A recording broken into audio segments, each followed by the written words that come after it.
আরহি দৌড়ে ড্রয়িং রুম-এ আসতে দেখে তার আবা শরীর থেকে কোট ট্রাই রাগের সহিত খুলে সোফায় ফেলছে আর বলছে, এটা আমি হতে দিব না।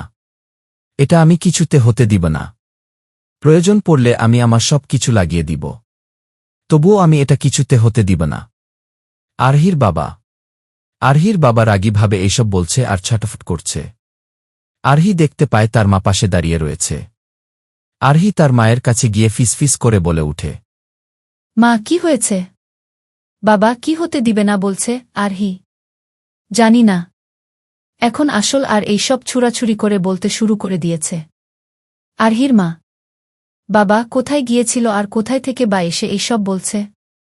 কোথায় থেকে এসে এইসব বলছে সেটা জানি না, কিন্তু বাড়ি থেকে বলে গেল তো অফিসে যাচ্ছে। অফিসে কিছু হয়েছে কি? তা তো আমি বলতে পারব না। তাহলে এখানে দাঁড়িয়ে রয়েছ কেন? দাঁড়িয়ে থাকব না তো কি করব? বাবার কাছে যাও। আমি তোর বাবার কাছে গিয়ে কি করব? বাবার কাছে যাও আর জিজ্ঞাসা করো কি হয়েছে। দেখছিস না তোর বাবা কত রেগে রয়েছে। এখন যদি আমি কিছু জিজ্ঞাসা করি তাহলে তোর বাবা না আবার আরও বেশি রেগে যায়। দূর, কিছু হবে না। বাবা তোমার উপরে কখনো রাগ করতে পারে নাকি? পারে নাকি না সেটা তো আমি জানি। মা যাও তো। বাবা যেমন রেগে রয়েছে এখনই যদি তার রাগ না ঠান্ডা করা হয় তাহলে খারাপ কিছু হয়ে যেতে পারে। কথাটা অবশ্য তুই খারাপ বলিসনি। হ্যাঁ, সেই জন্য তো বলছি তুমি গিয়ে বাবার রাগ এর কারণ জানো। তারপর না হয় আমি বাবার রাগ ঠান্ডা করার ব্যবস্থা করব। যাব তাহলে? হ্যাঁ যাও। তাছাড়া আমি তো আছি তোমার সাথে। বাবা যদি তোমাকে কিছু বলে তাহলে আমি সামলে নিব। তাহলে তুই জিজ্ঞাসা কর না। না না, তুমি করো। ঠিক আছে বাবা, করছি। তারপর আরহির মা এক পা করে আরহির বাবার পাশে গিয়ে জিজ্ঞাসা করে উঠল, কি হয়েছে তোমার? তুমি হঠাৎ এত রেগে গিয়েছ কেন? আরহির মা, রাগার মতো কিছু হয়েছে? না হলে কি আমি রাগছি নাকি? আরহির বাবা, না আসলে আমি জানতে চাচ্ছিলাম কি এমন হয়েছে যার জন্য তুমি এত রেগে রয়েছ। ওই শয়তানটাকে বের করার কত চেষ্টা করলাম কিন্তু কিছুতে কিছু করতে পারলাম না। না ওকে আমার অফিস থেকে বের করতে পারলাম আর না আমার মেয়ের জীবন থেকে। কার কথা বলছো তুমি? কার আবার ওই শয়তান যার সাথে আমার মেয়ের বিয়ে দিয়ে আমি ওর জীবন নষ্ট করে দিয়েছি। কেন? ওকে বের করতে পারলে না কেন? অফিসের সাথে কন্ট্যাক্ট আছে। না ও বের হতে পারবে আর না আমি ওকে বের করতে পারব। তোমার তো অফিস, তুমি পারবে না কেন? কন্ট্যাক্ট এমনি লেখা আছে, তাই আমি চাইলে পারব না। সেই জন্য তো আমার এত রাগ হচ্ছে। জোর করে বের করে দাও। যদি জোর করে বের করে দেই আর ও আদালত গিয়ে অফিসের বিরুদ্ধে মামলা করে দেয় তাহলে আমাদের কোটি কোটি টাকা ক্ষতি হয়ে যাবে। তাই বলে তুমি ওকে বের করবে না? কন্ট্রাক্টের মেয়াদ আর 6 মাস পর শেষ হয়ে যাবে।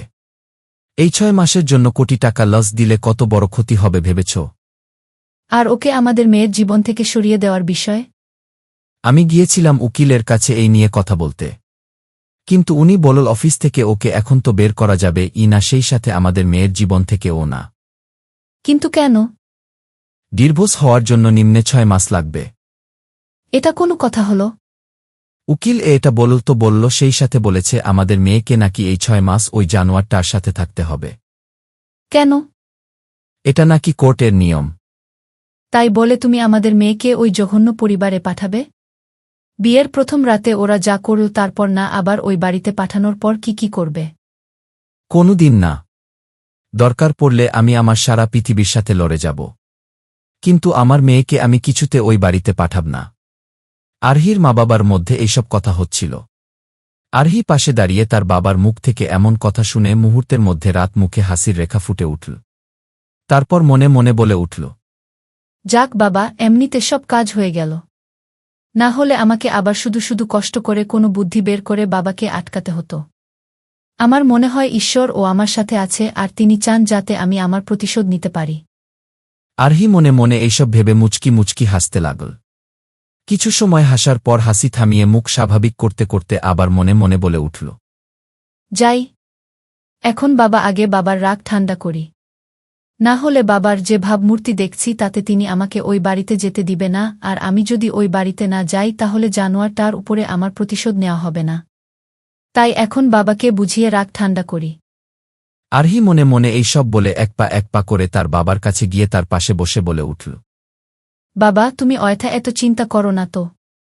আরহি, তুই এইসব কি বলছিস? আমি চিন্তা করব না মানে? আমি চিন্তা করব না তো কে করবে? আরহির বাবা। না, আমি সেটা বলি না। তুমি যদি এইভাবে চিন্তা করতে থাকো আর রেগে থাকো তাহলে তো তোমার শরীর খারাপ করবে। না, আমি সেটা বলি না। তুমি যদি এইভাবে চিন্তা করতে থাকো আর রেগে থাকো তাহলে তো তোমার শরীর খারাপ করবে। তা আমি জানি, সেই জন্য তো বলছি চিন্তা করো না। তোর জীবন এত বড় ঝুঁকির মুখে আর আমি কিভাবে না চিন্তা করে থাকি বলতো? তোর জীবন এত বড় ঝুঁকির মুখে আর আমি কিভাবে না চিন্তা করে থাকি বলতো? তুই কার কথা বলছিস? তুমি যার উপরে রেগে রয়েছ, আমি তার কথা বলছি। মানে? ওর জীবন ঝুঁকির মুখে কিভাবে? বলছি, তার আগে তুমি তোমার মাথা ঠান্ডা করো। না, আগে তুই বলো। শুনো তাহলে। এইটুকু বলে আরহি একটা দীর্ঘশ্বাস নিয়ে তার মা ও বাবাকে এমন কিছু বলল, যা শুনে আরহির মা বাবার সব রাগ মুহূর্তের মধ্যে ঠান্ডা হয়ে গেল।